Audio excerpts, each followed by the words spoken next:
Hello, Sean Copeland here from Tearfund Ireland. When I think of the National Day of Praise, I think of my efforts in the last while to really learn how to be a living sacrifice. What does it mean to, with my every action, with my every thought, with my every deed, to do it unto the glory of the Lord?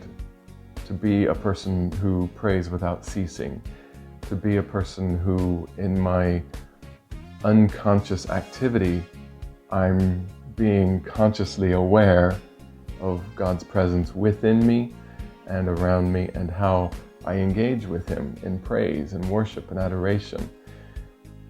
I often go to places of nature. I love to be out in God's creation, to explore, to admire His handiwork, to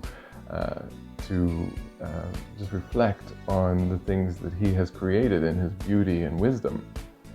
And sometimes when I go, I'm reminded of the Celtic church, the monastic Celtic church, where they had places in nature that they would describe as a thin place.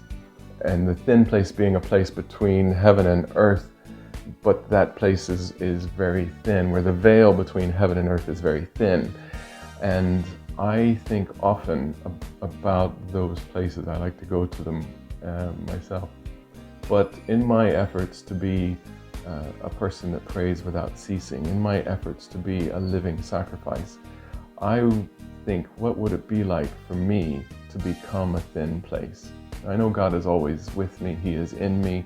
He's being formed and shaped in me. I am being shaped into His character.